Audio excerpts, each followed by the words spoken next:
Hey guys, welcome to Tuition Wala Foundation. I'm your biology and chemistry educator Anjali. I hope you all are doing very well. तो आज मैं आई हूँ आपके लिए एक और मास्टर स्ट्रैटेजी लेके to clear your board examinations. आज की जो स्ट्रैटेजी है उसमें मैं आपको एक्सप्लेन करने वाली हूँ कि how you should represent your answers in biology board examinations. तो अब तक आप लोग के बोर्ड एग्जामिनेशंस क्लोज आ ही गए होंगे। तो आप लोग ने आधे से ज़्यादा सिलेबस तो कवर अप कर ही लिया होगा। अब माइंड में क्वेश्चन ये आता है कि भाई हमने पढ़ तो सब कुछ लिया है, बट उसको लिखना कैसे है, प्रॉपर वे में कैसे रिप्रेजेंट करें जिससे हमें बोर्ड्स में और अच्छे मार्क्स मिले। समवॉट 80 आउट ऑफ 80 का टारगेट रख के चलें, ठीक है। तो उसके लिए मैं आपके पास बहुत ही ज़्यादा सिंपल वे में 6 स्ट्रैटेजीज को एक्सप्लेन करने वाली हूँ। So without wasting any time let's get started. सबसे पहली स्ट्रैटेजी मेरी क्या है कि right the name of the session and question number. ये मिस्टेक तो बिल्कुल ही नहीं करना, ये मिस्टेक बिल्कुल नहीं करना। बच्चे क्या करते हैं पता है, सेक्शन ए है, सपोज क्वेश्चन पेपर में आपको दिया है सेक्शन ए, तो ये है आपकी answer sheet, this is your answer sheet. Then how are you going to write your answer inside the sheet. अब मैं आपको एक ईजी वे में एक्सप्लेन करती हूँ कि आपकी आंसर शीट में फर्स्ट लाइन से आप स्टार्ट करिए सेक्शन का नाम, suppose it is section A, तो just write section A. Each 1 marks each 2 marks से लिखने की जरूरत नहीं है, simply write section A. Question paper तो एग्जामिनर के पास भी होता है, वो आइडेंटिफाई कर लेगा कि इजीली आपको 1-2 मार्क्स कैसे लिखने हैं। सेक्शन ए लिख लिया। देन सपोज सेक्शन ए में you have 1 to 5 questions, just suppose you have 1 to 5 question in section A, but आपको क्वेश्चन नंबर 1 नहीं समझ में आ रहा है, फिलहाल आपको 2 नहीं आ रहा है, 3 नहीं आ रहा है, बट आपने वो पढ़ा है, आपको टाइम चाहिए उनको रिकॉल करने को, बट एग्जाम्स है, टाइम तो है नहीं आपके पास, तो जस्ट राइट क्वेश्चन नंबर 4। 2 और 3 नहीं आ रहा है आपको, बच्चे यही करते हैं, ठीक है। नहीं आ रहा है 2 और 3, तो हम क्या करते हैं, मैं मार्जिन थोड़ी एक्सटेंड कर लेती हूँ सो दैट आपको भी डिफिकल्टी नहीं होगी एंड मेरे लिए भी ईजी हो जाएगी चीज़ें। I am just extending the margin right now. तो बच्चे क्या करते हैं कि 1 क्वेश्चन नहीं आ रहा है, 2 नहीं आ रहा है, भाई 3 भी नहीं आ रहा है, तो 4 वाला लिख दो, जो आ रहा है वो लिख दो, बट करना क्या है कि प्रॉपर क्वेश्चन नंबर मेंशन करो। क्वेश्चन नंबर डिस्टर्ब हुए तो आपका आंसर भी रॉन्ग चेक हो सकता है। तो अगर आपको क्वेश्चन नंबर 1 दिया है सेक्शन ए में, क्वेश्चन नंबर 2 दिया है, क्वेश्चन नंबर 3 दिया है एंड क्वेश्चन नंबर 4 दिया है, आपको डायरेक्ट 3rd वाला आ रहा है, 4th वाला नहीं आ रहा है, 1st वाला नहीं आ रहा है, 2nd वाला नहीं आ रहा है, जस्ट राइट क्वेश्चन नंबर 4। यही करेंगे आप, ठीक है, यही करेंगे। ये नहीं करना है, यहाँ मार्जिन के इस साइड क्वेश्चन नहीं लिखना है। Don't write your question number on left side of the margin, leave the left margin. कभी भी क्वेश्चन नंबर लेफ्ट मार्जिन पे ना लिखो, लेफ्ट मार्जिन को छोड़ दो, यहाँ पे क्वेश्चन लिखो क्वेश्चन नंबर 4। इसका रीजन ये है कि ये लेफ्ट मार्जिन जो है वो एग्जामिनर्स अपने मार्क्स देने के लिए करते हैं। सपोज क्वेश्चन नंबर 4 लिख दिया आपने, फिर आपको डायरेक्ट क्वेश्चन नंबर 1 आ रहा है, फिर आपको क्वेश्चन नंबर 2 आ रहा है, और फिर आपको आ रहा है क्वेश्चन नंबर 3। ऐसा लिख दो, इनके आगे लिख दो इनके answers and answer, again answer, and just write down the answer.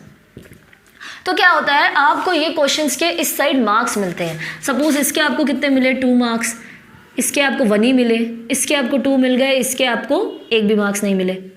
तो इस वे में एग्जामिनर आपकी मार्किंग स्कीम्स करता है। और किसी बच्चे ने अगर left side of the margin पे मार्क्स लिखे ना, तो it becomes very difficult for the examiner to write marks over here. यहाँ पे वो मार्क्स लिखेगा और टोटल मार्क्स कैलकुलेशन करते टाइम यहाँ से मार्क्स की कैलकुलेशन मिस आउट भी हो सकती है। इसीलिए अपनी सिक्योरिटी के लिए ही सही, क्वेश्चन नंबर प्रॉपर मेंशन करो और लेफ्ट मार्जिन को छोड़ दो, लेफ्ट मार्जिन के अहेड से क्वेश्चन नंबर मेंशन करो। क्लियर, मार्क्स भी आपके क्लियर देंगे, एग्जामिनर को काउंटिंग में भी कोई मिस्टेक नहीं होने वाली है। With this point we are moving towards the next thing, draw a margin on the right hand side. अब मैंने लेफ्ट हैंड साइड का तो आपको बता दिया, राइट हैंड साइड में भी एक मार्जिन ड्रॉ करो। राइट हैंड साइड में मार्जिन ड्रॉ इसलिए करो क्योंकि समवॉट ये वाला जो साइड है ना, इसमें आप कभी रफ वर्क कर सकते हैं, नहीं भी करेंगे तो to make your paper beautiful enough. यानी कि आप यहाँ पे एक लाइन लिख रहे हैं, ठीक है, ये लाइन अगर सपोज आपने मार्जिन नहीं ड्रॉ की है, मार्जिन नहीं ड्रॉ की है, ये जो एग्जाम्पल के तौर पर बता रही हूँ, मार्जिन नहीं ड्रॉ की, ये वाली लाइन यहाँ तक गई, बट ये जो नीचे वाला सेंटेंस है, ये सेंटेंस यहाँ तक चला गया। इज इट प्रेजेंटेबल, क्या ये प्रेजेंटेबल लग रहा है? एक सेंटेंस यहीं पे खत्म हो गया, दूसरा सेंटेंस आगे तक एक्सटेंड हो गया। No, it doesn't looks a presentable paper. तो अपने पेपर को अच्छा प्रेजेंट करने के लिए राइट वाली मार्जिन को बनाना इज वेरी इंपॉर्टेंट। राइट वाली मार्जिन को बनाना is very very important. Next, in biology write answers in points. अच्छा देखो, बायोलॉजी में क्या होता है ना, 1 मार्क्स के क्वेश्चंस जो आपको पूछते हैं, 2 मार्क्स के पूछते हैं, दैट इज गुड। 1-2 मार्क्स के questions you can write, but if you are writing bigger questions for 3 marks, 4 marks, 5 marks, तो वहां पे आपको क्वेश्चंस को पॉइंट वाइज लिखना होता है। फॉर एग्जाम्पल, अगर आपको क्वेश्चन पूछा, this is your answer sheet, now you well aware of it, तो I am rubbing this out. आपको अगर पूछा क्वेश्चन कि write down lymphatic system, suppose आपको पूछा write down about lymphatic system. आपको पता है लिम्फेटिक सिस्टम क्या होता है, उसके बेनिफिट्स क्या होते हैं। तो वो चीज़ें आप एक पैराग्राफ में ना लिख के उन्हीं चीज़ों को पॉइंट वाइज लिखिए कि लिम्फेटिक सिस्टम की पहले आप बता दो कि डेफिनेशन, यानी व्हाट इज लिम्फेटिक सिस्टम, वो बता दो। फिर लिख दो benefits of lymphatic systems, benefits of lymphatic systems, ऐसा लिख दो, तो it becomes more presentable. Clear? अगर सपोज आपको लिम्फेटिक सिस्टम नहीं आ रहा है समझ में, अनदर टाइप ऑफ क्वेश्चन आपका क्या बन सकता है, अनदर टाइप ऑफ क्वेश्चन आपका बन सकता है about, right about, another type of है राइट अबाउट माइटोकॉन्ड्रिया। आपसे पूछ लिया माइटोकॉन्ड्रिया के बारे में लिखो, and this question is for 4 marks. Marks देखो, मार्क्स कितने हैं? 4 मार्क्स। और मेरी मार्किंग स्कीम के अकॉर्डिंग एग्जाम में इस तरीके से आपको मार्क्स देते हैं। 2 मार्क का क्वेश्चन है तो 4 मार्क्स, सॉरी 4 पॉइंट्स लिखो। 3 मार्क का क्वेश्चन है तो 6 पॉइंट लिखो। 4 मार्क का क्वेश्चन है तो 8 पॉइंट, 5 का है तो 10 पॉइंट्स। यानी कि जितने मार्क्स का क्वेश्चन है उससे दुगने पॉइंट्स आपको लिखने हैं। क्लियर? अगर आपको उतने मार्क्स चाहिए तो आप बोलोगे मैम माइटोकॉन्ड्रिया में 8 पॉइंट्स कहाँ से बनाए? तो वेरी सिंपल है, अपने आंसर को और अच्छे से प्रेजेंटेबल बनाने के लिए, ओके, यहाँ पे समझ में आ गया आंसर शीट का रूल। तो to make your answer even more presentable क्या करना चाहिए आपको? आपसे पूछा गया है राइट अबाउट माइटोकॉन्ड्रिया, सिंपली आपको पता है माइटोकॉन्ड्रिया, तो उसको पॉइंट वन में बताओ डिस्कवर्ड बाय, किसने उनको डिस्कवर किया था। ठीक है, फिर सेकंड पॉइंट में बता दो लोकेटेड इन, लोकेशन कहाँ पे माइटोकॉन्ड्रिया लोकेट होता है, इनसाइड प्लांट और एनिमल सेल। फिर थर्ड पॉइंट में आप बता दो structure of mitochondria, structure of mitochondria. Structure में आप बता दो, इन स्ट्रक्चर में कितने पॉइंट्स ऐड कर सकते हो? स्ट्रक्चर में आप ऐड कर सकते हो कि माइटोकॉन्ड्रिया स्ट्रक्चर में भी सब पॉइंट्स है देना। इनर लाइनिंग होती है, inner wall, then second point is उसमें आउटर वॉल होती है। फिर थर्ड पॉइंट उसकी वॉल्स को क्या बोलते हैं, इनर वॉल्स हाईली फोल्डेड क्यों होती है, उसको क्या बोलते हैं। ओके, वैसे ही माइटोकॉन्ड्रिया का और भी कुछ स्ट्रक्चर्स के बारे में बता सको, उसके पास होते हैं ऑक्सीजोम्स, और फिर ऑक्सीजोम्स का स्ट्रक्चर बना दो कि ऐसे होते हैं ऑक्सीजोम्स, जिनमें होता है हेड, स्टॉक और बेस। फोर्थ पॉइंट में आप ये ऐड कर सकते हो। ऐसे एग्जामिनर जो है ना आपके ये मेन पॉइंट्स नहीं देखता है, आपके सब पॉइंट्स को भी कंसीडर करता है। तो अगर वो एग्जामिनर सब पॉइंट्स कंसीडर करेगा तो यहाँ पे मैंने 1 2 3 4 5 6 7 पॉइंट्स इवेंचुअली बना लिए। तो फोर्थ पॉइंट में आप बता दो importance of mitochondria, and lastly आप क्या डिफाइन कर सकते हो? Lastly you can define DNA होता है, इसमें क्या होता है, डीएनए इज प्रेजेंट, और डीएनए प्रेजेंट होने की वजह से सेल्फ रेप्लिकेटिंग भी इसको बोलते हैं। और अगर क्वेश्चन 3 मार्क्स से पार कर रहा है, 3 में भी सही डायग्राम क्वेश्चंस आ सकते हैं, बट अगर क्वेश्चन 4 या 5 मार्क पे जा रहा है, फोकस 4 या 5 मार्क का अगर क्वेश्चन है जिसमें थियोरी के साथ साथ डायग्राम भी बना सकते हैं, वो बोलेंगे नहीं right about mitochondria and draw a well labelled diagram. बोला है तो वेल एंड गुड, अगर नहीं बोला है तो use your own senses and draw a well defined diagram of mitochondria. ठीक है, ऐसा एक डायग्राम बना दो माइटोकॉन्ड्रिया का, उसमें ऑक्सीसोम्स डिस्प्ले कर दो और कम से कम 3 to 4 पार्ट्स को लेबल करना। कुछ बच्चे ऐसे होते हैं, मुझे लेबलिंग आती है, मैं सारे पार्ट्स को लेबल कर दूंगा, बट वो नहीं करना है आपको। Only 3 to 5 parts, 3 to 5 parts, इनको ही आपको मेंशन करना है। बस ज़्यादा पार्ट्स को मेंशन करोगे it becomes too much, like mess बन जाएगा वो। तो इसलिए 3 to 4 पार्ट्स को ही लेबल करो। डायग्राम कैसे लेबल करने हैं, ड्रॉ कैसे करने हैं, उसके बारे में आपको बताती हूँ। बट फिलहाल इतना याद रखो कि अगर क्वेश्चन 4 से 5 मार्क्स के लिए आ रहा है, एग्जाम में आपका क्वेश्चन 4 से 5 मार्क्स के लिए आ रहा है, तो उन क्वेश्चंस में अगर डायग्राम पूछा है तो डेफिनेटली बनाना है, नहीं पूछा है तो भी बनाना है। क्योंकि 4 से 5 वाले क्वेश्चंस में सिर्फ थियरी को देख के एग्जामिनर मार्क्स नहीं देगा। आपने ये सारी थियरी लिख ली, बस आपने डायग्राम नहीं ड्रॉ किया, आप बोलोगे मैम सर को तो हमें, या फिर कोई भी जो एग्जामिनर हैं उनको तो हमें कितने देने चाहिए थे, पूरे के पूरे 4 मार्क्स देने चाहिए थे, क्योंकि मैंने 8 पॉइंट्स लिखे हैं, 1 2 3 4 5 6 7 8 पॉइंट्स तो मैंने लिख दिए, तो मुझे मिलने चाहिए 4 मार्क्स। बट क्यों मार्क्स कटे, ये रीज़न है डायग्राम नहीं ड्रॉ किया। पॉसिबल है तो डायग्राम ड्रॉ करना ही पड़ेगा। क्लियर? तो 4 से 5 मार्क्स वाले क्वेश्चंस के लिए डायग्राम पूछा है तो भी बनाओ, नहीं पूछा है तो भी ड्रॉ करो। चॉइस नहीं दी जाएगी आपको। मार्क्स अगर फुल स्कोर करने हैं तो कहीं भी किसी तरह की कमी मत छोड़ना। ओके, 80 आउट ऑफ 80 के टारगेट लेके चल रहे हैं हम लोग। कितना टारगेट? 80 out of 80। हमारा टारगेट क्या है? हमारा टारगेट है, हाँ, target is 80 out of 80। 80 out of 80 लाने के लिए कैसे पढ़ना है, इसका वीडियो, इसकी फुल वीडियो स्ट्रैटेजी मैंने आपको ऑलरेडी बता दी है। Go to our channel playlist and check out that strategy. अब हम क्या कर रहे हैं कि 80 आउट ऑफ 80 तो हमने पढ़ लिया, अब उसको रिप्रेजेंट कैसे करें कि हमें एग्जैक्ट ये टारगेट अचीव हो जाए, तो उसको रिप्रेजेंटेशन का यहाँ पे मैं आपको ट्रिक्स बता रही हूँ। ठीक है, next is underline the important things. Clear? अब का जो पेपर है उसमें आपने प्रॉपरली थिंग्स को मेंशन कर दिया। जस्ट लाइक यहाँ पे मार्जिन बना दी, यहाँ पे आपने this is the linings of my paper, just a rough paper. यहाँ पे आपने question 1, not question directly, section 1 लिखा, सेक्शन ए, उसका क्वेश्चन नंबर 1, उसका आंसर, और आंसर भी आपने प्रॉपर पॉइंट वाइज लिखा। ठीक है, पॉइंट वाइज आंसर। तो उस आंसर में जो इंपॉर्टेंट थिंग है ना, जो भी इंपॉर्टेंट थिंग है उसको either with a pencil, suppose this blue pen is my pencil, either with pencil और विद पेन इटसेल्फ, पेंसिल या पेन दोनों में कोई भी आप यूज कर सकते हो, बट डार्कली इंपॉर्टेंट थिंग्स को अंडरलाइन करना है। ठीक है, जैसे कि सपोज मैंने आंसर लिखा, फर्स्ट वाला answer, this is my section A and this is my first answer. Wait a minute, I'll rub this part out. This is my first answer, section A. Question था what is mitochondria. मैंने यहाँ पे gap छोड़ दिया and I'm just writing out from here. यहाँ से मैं start कर रही हूँ। ओके, तो मेरा क्वेश्चन नंबर 1 है, जिसका मैंने आंसर क्या लिखा है? मैंने आंसर लिखा है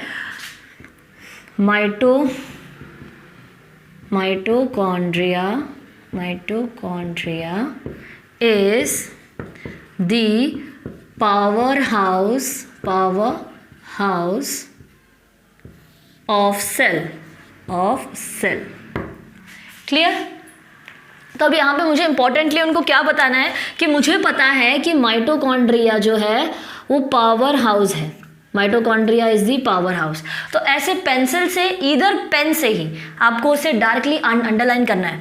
तो इससे होता क्या है ना, बेसिकली जब भी एग्जामिनर आपकी शीट्स ओपन करता है, ठीक है, वो व्यू करता है कि आपने कंटेंट को किस तरीके से लिखा है।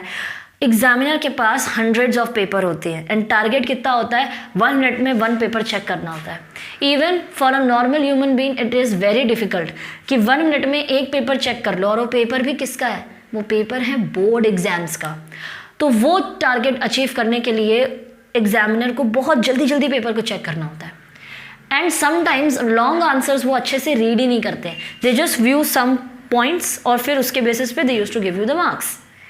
बट हियर एक थिंग अराइज होती है कि अगर आपको मार्क्स प्रॉपर स्कोर करने हैं, देखो एग्जामिनर का mood is one such important factor जो आपके पेपर में मार्क्स डिसाइड करता है।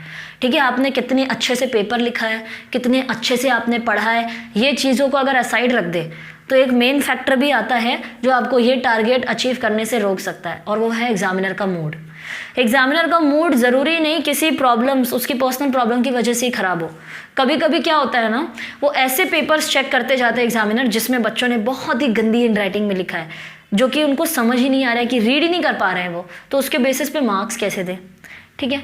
नेक्स्ट थिंग ये कि कुछ कुछ बच्चों ने तो ऐसे इतने लेंदी आंसर्स लिखे हैं ना कि उनको रीड करने के लिए उनका बहुत ज़्यादा टाइम वेस्ट हो रहा है, और अगर वो रीड नहीं कर रहे हैं तो वो जैसे तैसे करके मार्क्स दे रहे हैं। ठीक है। तो यहाँ पे उनके लिए ये बहुत ही बड़ी एक प्रॉब्लम आ जाती है कि उनको रीड करना नहीं हो पा रहा है, उन्हें प्रॉपर मार्क्स देने नहीं हो पा रहा है। तो ऐसे एग्जामिनर है ना जो फ्रस्ट्रेटेड हो जाता है, वो हो जाता है फ्रस्ट्रेटेड कि बाप रे इतने गंदे पेपर, इतने गंदे। तो भले ही उनके बीच में एक सुनहरा अच्छा आपका पेपर आ भी जाए, बट उनका माइंड इतना फ्रस्ट्रेटेड होता है ना कि वो देखते ही नहीं है, अरे यार इसने भी वही लिखा होगा जो आगे पीछे वालों ने लिखा होगा। ठीक है।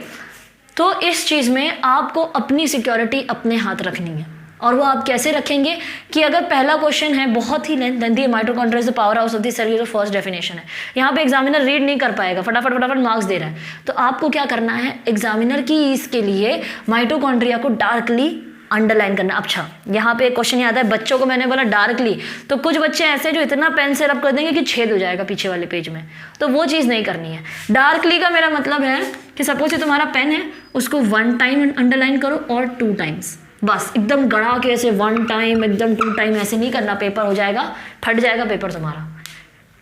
ज़्यादा से ज़्यादा मेरी मानो तो पेन को अवॉइड ही करो, पेंसिल से अंडरलाइन करो। किससे अंडरलाइन करो? पेंसिल से, वो भी एकदम गड़ा के नहीं, स्लाइटली अंडरलाइन करो। Clear with this thing? तो mitochondria is the power house of the cell, इसमें इंपॉर्टेंट क्या होगा? माइटोकॉन्ड्रिया होगा, और एग्जामिनर को हम ये बता रहे हैं कि यस हमें पता है कि पावर हाउस सेल का कौन है? माइटोकॉन्ड्रिया। तो एग्जामिनर जब चेक कर रहा है उसे सब हाईलाइटेड दिख रहा है, वो आराम से इजीली आपको मार्क्स देता जाएगा। तो ये स्ट्रैटेजी बहुत सिंपल लगती है देखने में, बट बहुत वैल्यू कैरी करती है when your paper is getting checked by the examiners. जब एग्जामिनर आपका पेपर चेक करते हैं ना, तब ये चीज़ें बहुत ही ज़्यादा वैल्यू रखती हैं। अभी फिलहाल आपको सुनने में लग रहा होगा अरे क्या है, बस अंडरलाइन करना है, उसको हाईलाइट करना है, वही तो करना है, बट नहीं, एग्जामिनर के टाइम पे ये बहुत ही ज़्यादा इंपॉर्टेंस रखती हैं चीज़ें। Then use blue pen. अरे भाई ये तो बहुत ही ज़्यादा इंपॉर्टेंट पॉइंट है कि ब्लू पेन का यूज़ करो। देखो ब्लैक पेन जो होता है ना, black pen is use for marking scheme. आपको पेपर के नोटिस में दिया जाता है write your answers with blue pen. क्यों दिया जाता है? क्योंकि दे ऑलरेडी नो कि एग्जामिनर को जो मार्क्स देने हैं ना, वो ब्लैक पेन से देते हैं, रेड पेन से मार्क्स देते हैं और ब्लैक पेन से मार्क करते हैं वो। Some important strategies they use to carry with in theirs, मतलब उनका अपनी कोई स्ट्रैटेजी होती है, तो दैट्स वाई वो लोग मेंशन कर देते हैं कि ब्लैक पेन मत यूज़ करो। बट फिर भी कुछ बच्चे ऐसे होते हैं जो लेबलिंग के लिए, अब मैं डायग्राम के बारे में बताऊंगी कि आपको प्रॉपर वे में डायग्राम कैसे बनाना है जिससे आपको डायग्राम में फुल टू फुल मार्क्स मिले। ठीक है। तो लेबलिंग या कुछ भी हो, अंडरलाइन ही सही, उसको भी ब्लैक पेन से नहीं करना है। लेबलिंग, अंडरलाइन, कुछ important thing black pen use नहीं करना है। जो भी करो सिर्फ ब्लू पेन से करो, और मेरी मानो तो जेल पेन अवॉइड करो, बॉल पेन यूज़ करो। Ball pen is very important. क्यों वो यूज़ क्या करना है तुम्हें? क्योंकि क्या होता है ना, जेल पेन कभी कभी स्प्रेड हो जाता है। आपकी शीट जहाँ जा रही है, एक के ऊपर एक शीट्स रखी है, कभी कभी हाई हीट होती है, ह्यूमिडिटी ज़्यादा हो, तो बॉल पेन है ना स्प्लिट कर जाता है, तो उससे आप ही का लॉस है, आंसर आपके मिट जाएंगे, मार्क्स आपको मिलेंगे नहीं। तो बॉल पेन या blue pen, sorry gel pen, इसमें कोई डिफरेंस नहीं होता है ज़्यादा। आंसर्स आपको बॉल पेन में भी वैसे ही लिखने हैं, ब्लू पेन में भी वैसे ही लिखने हैं। क्लियर? तो don't use your gel pen, use a blue ball pen. Blue ball pen, black नहीं यूज करना है। क्लियर? तो इस वे में ये चीज़ें आपको समझ में आ गई, बेसिक स्ट्रैटेजीज कि name of the question and session number importantly mention करो, एंड लेफ्ट मार्जिन पे कुछ मत लिखो, मार्किंग स्कीम के लिए छोड़ दो। राइट मार्जिन पे ड्रॉ कर दो लाइन, और बायोलॉजी में आंसर पॉइंट वाइज लिखो। 2 मार्क का आंसर है 4 पॉइंट, 4 मार्क का आंसर है 8 पॉइंट, 5 मार्क्स का आंसर है तो 10 पॉइंट। ठीक है। और अंडरलाइन करो इंपॉर्टेंट थिंग्स को विथ पेंसिल या फिर ब्लू पेन, और एकदम डार्कली बोला है तो एकदम एक बार अंडरलाइन करनी, एकदम गड़ा के, जैसे नहीं कि पेज फट जाए तुम्हारा पीछे वाला, ऐसा नहीं करना। ठीक है। And use blue ball pen. ठीक है। अब हम आते हैं सबसे इंपॉर्टेंट स्ट्रैटेजी इन बायोलॉजी, जिसमें बच्चों को बहुत ज़्यादा डाउट्स रहते हैं। डायग्राम्स कैसे बनाएं, कैसे लेबल करें, ऐसा क्या कर दें कि डायग्राम में हमें फुल मार्क्स मिल जाए। तो वो स्ट्रेटजी पे आने से पहले एक इम्पॉर्टेंट बात आपको बता दूं कि हैंड राइटिंग जो है ना सुंदर ज़रूरी नहीं है, एकदम मोती जैसे अक्षर लिखना is not important, cursive hand writing लिखना इज़ नॉट इम्पॉर्टेंट। इम्पॉर्टेंट क्या है? विजिबिलिटी। आप जो भी लिख रहे हैं ना एग्जामिनर आसानी से उसको रीड कर पाए। कुछ बच्चे द ऐसा लिखेंगे to make it more decorative, THE,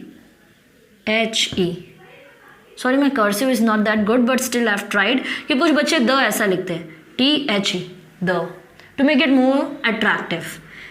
the cell, कि we know cursive handwriting. Examiner को कोई फर्क नहीं पड़ता है कि आपको कर्सिव आती है आपको कर्सिव नहीं आती है। एग्जामिनर को फर्क इस बात से पड़ता है कि आपकी हैंड राइटिंग उसको समझ में आती है कि नहीं आती है। ठीक है, एक बच्चे ने ऐसा लिखा द सेल, दूसरे बच्चे ने ऐसा लिखा सिंपल द सेल, तीसरे बच्चे ने द सेल। तो अब मुझे बताओ, आप ही अपने आप को एग्जामिनर की जगह रख के सोचो। हाँ, आपको एक पेपर 60 मिनट्स में सॉल्व करना है, मतलब चेक करना है, नॉट सॉल्व, चेक करना है। आप कौन सा पेपर इजीली आइडेंटिफाई कर पाओगे? आपका आंसर ये होगा ये वाला। क्या ये हैंडराइटिंग सुंदर में गिनी जाएगी? मोतियों के अक्षर बिल्कुल ही नहीं, बहुत मोतियों के अक्षर तो बिल्कुल कहीं से नहीं है, पर ये हैंडराइटिंग विजिबल क्लियर है, क्लियरली विजिबल है। किसके लिए? एग्जामिनर के लिए। आसानी से वो इसको पढ़ सकता है, वो पढ़ सकता है कि ये T है, ये H है, ये E है, ये C है, ये E है, ये डबल L है। तो यही चीज़ तो एग्जामिनर को चाहिए, तो इस पर वो मुझे देगा फुल 5 मार्क्स। एग्जाम्पल के द्वारा बता रहे हैं फुल 5 मार्क्स। बट अगर चलो 1 बता दे, 1 मार्क्स ये आती है बहुत ही स्कॉलर कर्सिव हैंडराइटिंग वाले बच्चे की कॉपी। अब इस हैंडराइटिंग को वो रीड तो कर लेगा, बट स्टिल उसको कभी कभी कंफ्यूजन होगी कि ये E है, ये डबल E लिखा है कि ये डबल L है। बट फिर भी ही विल सेक्रीफाइस कि भाई चलो कर्सिव है तो इसको दे देंगे हाफ मार्क्स, क्योंकि उसको यहाँ पे कंफ्यूजन हो गई। इज इट डबल E और is it double L? Next the cell, ये एक बच्चे ने लिखा है जो बिल्कुल ही रफ वे में उसने लिखा है, तो यहाँ पे ना ये द अच्छे से लग रहा है ना ये सेल अच्छे से लग रहा है, तो इसको मिलेंगे पूरे 0 मार्क्स। इसको भी वो 1 मार्क्स दे ही सकते हैं। कर्सिव हैंडराइटिंग है, चलो ठीक है, सुंदर लिख लो या फिर कर्सिव लिख लो, सिंपल लिख लो। तो यहाँ पे जिनको 1 मार्क्स मिले हैं उनको और जिसको 0 मिला है उसमें फ़र्क क्या है? विजिबिलिटी का। तो मेक योर आंसर विजिबल।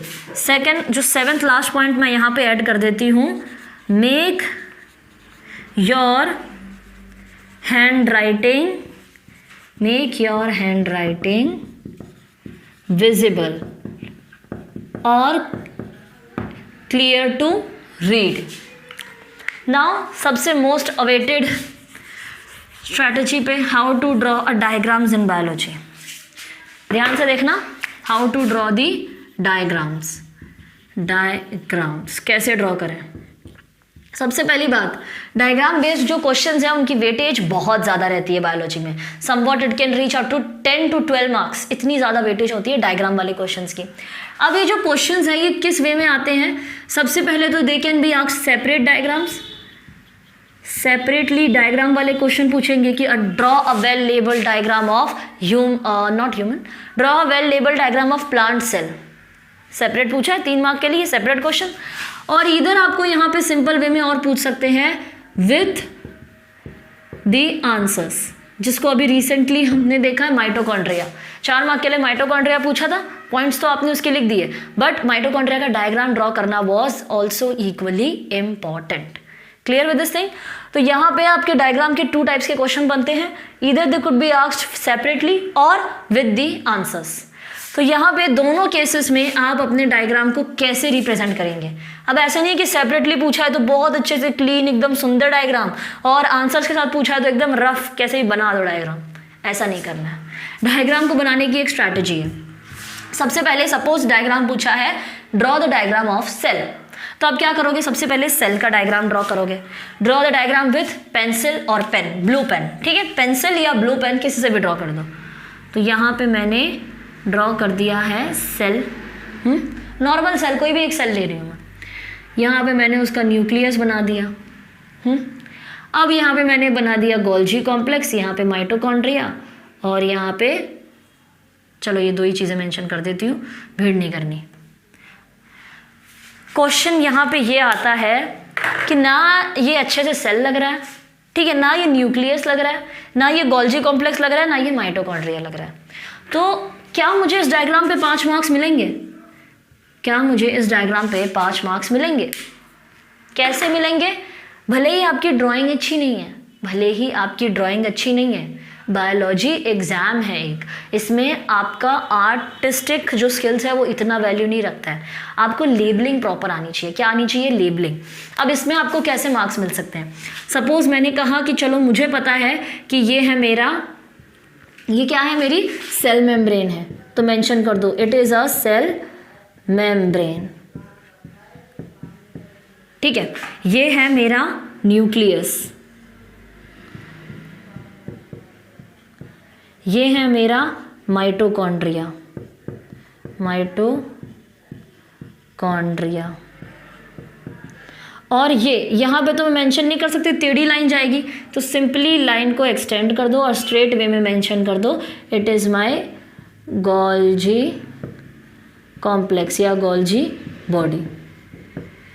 बन गया ये क्लीन डायग्राम, बन गया क्लीन डायग्राम। यानी कि डायग्राम में जो पार्ट्स आपने ड्रॉ किए ना, उसका प्रॉपर ड्रॉ होना ज़रूरी नहीं है, उनको प्रॉपर वे में लेबलिंग करनी है।